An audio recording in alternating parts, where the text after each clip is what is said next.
Hello.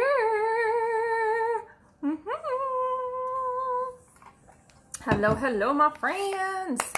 How you doing? Hello. I hope you're doing well. Once you're here, say hi. If you catch the replay, please comment replay. Thank you so very much for hopping on. It means the world to me. And today, I'm going to talk a little bit about 7 habits that you should develop when starting a new business. So, my first question for you is, if you work from home or you're thinking about working from home, what is the hardest part about that, or what do you fear would be really hard for you? Because I know that we have a lot of new beauty guides to my company, but this is relatable to any company or anyone who works at home, really. So stick around because you're going to find it informative. Please, as always, feel free to share this with someone you know. Make sure to like and follow me because I'm going to be bringing more of this to all of you right here on this page. So make sure you follow along. So when starting a new business, when I was doing research for this last year, when I presented it to my team, there was kind of 7 main things that you want to really start to develop, as well as some really other great like self-care notable mentions, honorable mentions, whatever you want to say, however you want to say it. So let's get started right off the bat. Number 1, when starting a new business, you have to have a willingness to work. You have to have a willingness to work. If you do direct sales, network marketing, or anything like that, it's not a get-rich-quick kind of scam. You still have to show up. You have to be excited. You have to consider waking up early, staying up late, working weekends, working holidays. All of this can be done within your time freedom, but it's definitely something that you need to put at the forefront of your to-do list, right? For example, many of us get into this industry because we want a side gig. We want a little extra money. We want to save up for that vacation. We want to pay for our own skincare, pay for our own makeup. We want to be able to pay for our kids' dance lessons, or maybe put groceries on the table. Girl, you probably work full time on top of that, right? So you have to have that willingness to put in the work of your side gig, because it's not going to build itself. You are not going to just magically have people appear in your inbox. You have to consider things that need to be done and what are you able to commit in regards to your time management, and then putting in the work to do it. So number 1 was willingness to work. Number 2, you need to have a desire to learn. You need to have a desire to learn. You do not come into anything knowing it all. Even if you have been in the industry for 30 years, girl, there's still room to learn. If you are starting a new nursing job, you have tons of experience that you carry with you, but you still don't know the facility, you don't know their protocols, you don't know the women you work with. You need to have a desire and openness to learn. Take time to educate yourself. If you want to learn how to do brows, educate yourself. Take time to practice it and then master it. And once you have it, then move on to the next skill. You want to learn how to make a fuller lip? Same exact thing. Educate yourself, practice it, master it, and then move on to the next skill. And this goes into anything business related, right? If you're trying to figure out how to grow your social media following, if you're trying to figure out how to have a successful in-home party, if you're trying to figure out how to be a good leader, you need to have a desire to learn and continue to learn, because personal growth is always going to help you see things from a positive standpoint, to have an abundance mindset, and to be solution focused. Sorry, you guys, forgot to turn off my notifications there. 3rd, get organized. Girl, you are gonna need to get organized. Trust me. When I first started my journey with Lyme Life, I was working full-time as a nurse. I was a mom of 2 little girls under the age of 3 and married. We just moved. We have a new house that's from the 70s, so it needs upgrades.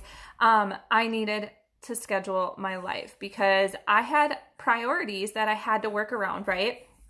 But finding things like a planner or a calendar, if you are someone who needs to put things pen to paper, invest in notebooks and pens and pencils and actual physical calendars that hang on your wall. If you can do everything from the function of your phone, then invest in some programs that are going to help you stay organized. Number 4, be realistic. Be realistic in your dreams and in your goals. Now, I'm not telling you not to dream big because I absolutely believe that you need to have big goals. You need to have big vision board and you need to dream like you've never dreamed before. Yeah, you want to make $1,000 a month? What if you can make $10,000 a month? That's not unrealistic, but are you going to do that in your first 3 months with your company or any career? No. You're not. So you need to be realistic. Give yourself some grace. Create small, achievable goals with the action steps that you need to put into place to get to those goals. Because if you are going to be addicted to the actions, you are going to feel so damn good about yourself when you don't achieve the goal. Think about that again. If you're addicted to the actions that it takes to get to a desired goal, and you fall short of that goal, you are going to be so proud of yourself knowing that you gave everything you possibly could to get to that goal, right?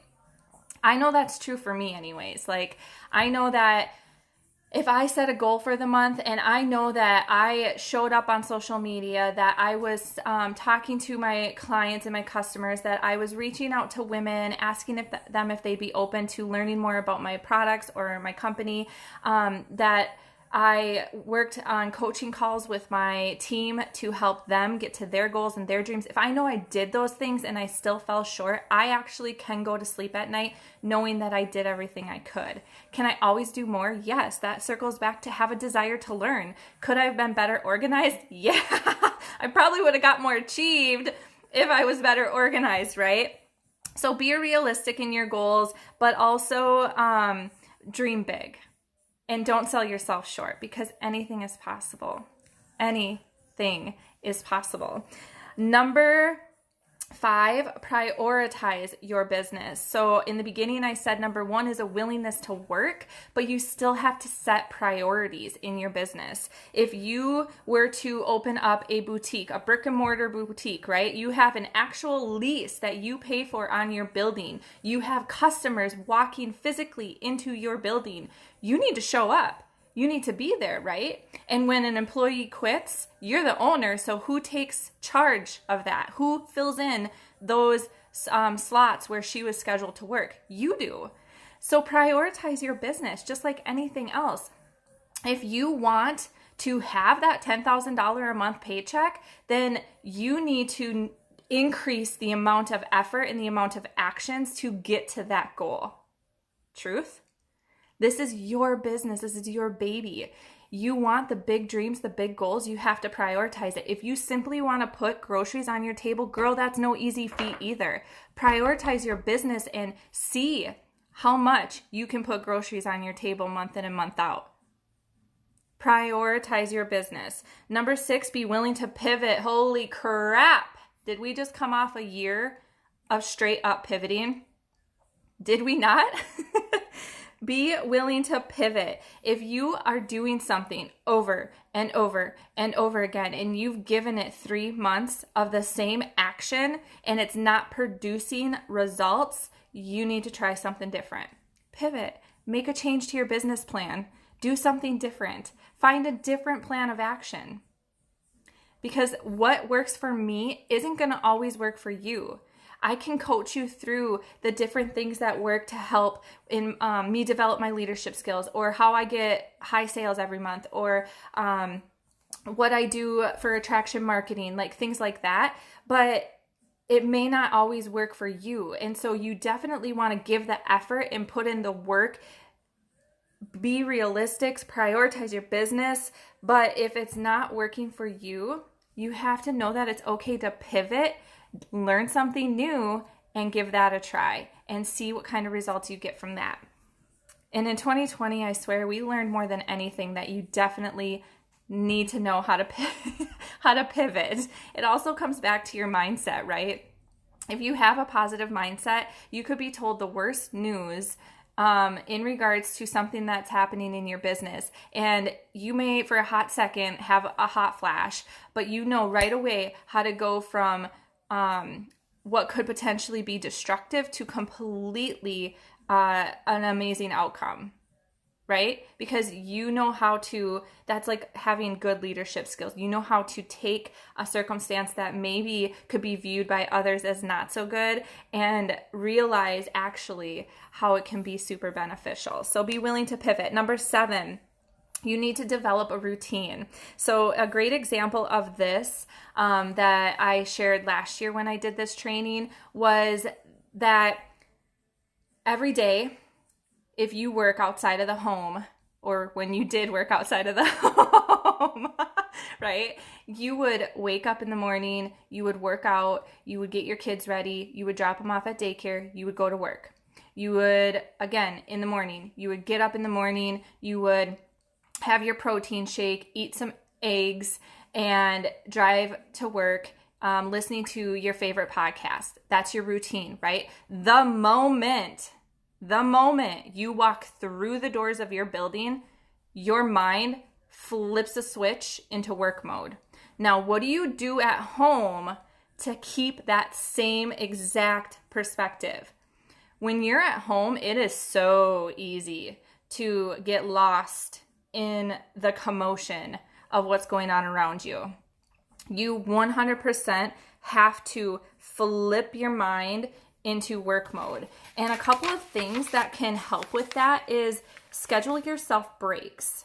Like schedule yourself time that you're going to work, but within that time where you're focused on your work, schedule yourself a break, because you're gonna need to stand up, step away, clear your mind, come back to the table, and finish your project. Work on the hardest things first. Work on the hardest things first for your business. Because if you think of it this way, oh, I have 5 tasks that I need to do today. 1, 2, and 3 are super easy. I could fly through those. I only have an hour. I'm going to actually do 1, 2, and 3 because they're super easy and it doesn't take that much time considering I only have 30 minutes. You get done with that in 15 minutes. You have 15 minutes left. Are you going to go back and do the harder things, number 4 and number 5? Be honest with yourself. Tell me in the comments, are you going to circle back now that you have 15 extra minutes and do the hard things, number 4 and number 5? Hell to the no, you're not. Hell to the no, you are not. I guarantee it. So do the hardest things first. Do tasks 4 and 5 first, the things that are absolutely dreadful to do. Get it done first, because then you're going to have 5 minutes left in your 30-minute slot, and you're going to be like, oh, I can totally whip out tasks 1, 2, and 3 right away. Flip the mindset. Hardest stuff first, easiest task of your business last. Schedule separate times to do emails or to respond to your team member chats or to respond to your customers. Like, have separate time slots for these different tasks as well, and that'll also make things easier for you. Remove clutter. If you have a bunch of clutter laying around, like I'm literally sitting at my dining room table, which is my kids' playroom, essentially their art room, and it is full of toys right now, and it is driving me crazy. I keep looking at it. I'm very distracted by it. It's driving me nuts. I have a sink full of dishes that I need to finish loading into the dishwasher. If I were to not be live with you right now, and I were to try and work on follow-ups with my clients and my customers, I would not be doing it. I would definitely be cleaning this table or doing the dishes. So remove all clutter. If you get that stuff out of the way first, then you can focus solely on your business and be free from the distractions that could be surrounding you. Aside from clutter, it could be avoiding the busy work, right? Little things that you think are productive that actually aren't producing you any results. So, last thing I wanted to end on is that you need to get outside and you need fresh air. And if you live in Minnesota, like I do, or somewhere where it is so cold in the winter, girl, I feel you. There is no way some days I'm going to get my patootie outside. So then I challenge you to open the windows where you're sitting just for a little bit, because I read this last year and I want to repeat it again. Indoor air is oftentimes more polluted than outdoor air, as people spend 90% of their time indoors in the winter. Fresh air is critical to health and well-being. Fresh air is critical to health and well-being. So if you're unwilling to physically walk outside and get some fresh air for 5 minutes, 10 minutes, 20 minutes, then consider just opening your window for a little bit. I swear you will thank me. You're going to come back to this live and you're going to be like, damn, Lauren, wherever you found that information, you are right. I feel so much better after I do that. My head is more clear. I feel more focused. I feel like energized, like I'm ready to tackle the hard things first and then the easy things after that. So, my friends, that is all I have for you. 7 habits when starting a new business. Again, please feel free to share this video with someone you know may need to hear this. Please drop in the comments for me one thing that you find hard to do while you work at home, and or if you are considering working at home, what is your fear about working at home? Drop that in the comments for me. I will check y'all later. Bye.